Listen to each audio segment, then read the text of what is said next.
ఎప్పుడు చూడండి లైఫ్ అంతా గజిబిజిగా, గందరగోళంగా ఉంటుంది. నిస్సత్తువగా, నీరసంగా ఉంటుంది. అసలు ఏం చేయాలనిపించట్లేదు. ఒక్కోసారి అయితే ఏడ్చేస్తూ ఉంటారండి. అలాంటి పరిస్థితుల్లో బుర్రని కాస్త రిపేర్ చేసుకోవాలి. బాగు చేసుకోవాలి. ఏం చేయాలంటారా? అన్‌ఫాలో చేయండి ఫస్ట్. అన్‌ఫాలో మీన్స్ ఎవడైతే మిమ్మల్ని ఇబ్బంది పెడుతున్నారో, బాధ పెడుతున్నారో ఫిజికల్‌గా వదిలేయండి. ఇక సోషల్ మీడియా వగైరా ఉన్నాయి కదా! వాట్సాప్ దగ్గర నుంచి అక్కడ మొత్తం అన్‌ఫాలో చేసేయండి. నెక్స్ట్ ఏం తింటున్నారనేది కూడా చూసుకోండి.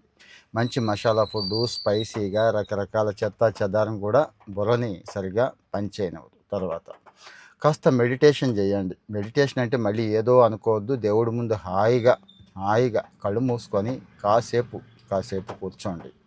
ఇంకా వర్కౌట్‌కి వెళ్ళండి. వాకింగో, జాగింగో ఏది నచ్చితే అది. అలా అనిపించినప్పుడు గట్టిగా వెళ్ళిపోండి. మీకు నచ్చిన మ్యూజిక్, నచ్చిన సౌండ్ పెట్టుకోండి. అలా వెళ్ళిపోండి. ఎంత దూరం అయితే అంత దూరం, ఎంతసేపు అయితే అంతసేపు.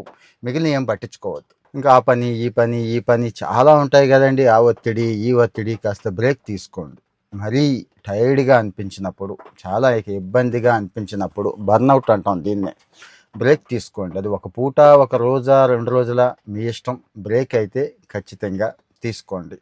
ఇక మీ చుట్టూ మళ్ళీ గుర్తు చేస్తున్నాను. మీ చుట్టూ మంచి వాతావరణం మాత్రమే ఉండేలాగా చూసుకోండి. కామెంట్‌లో మీ ఒపీనియన్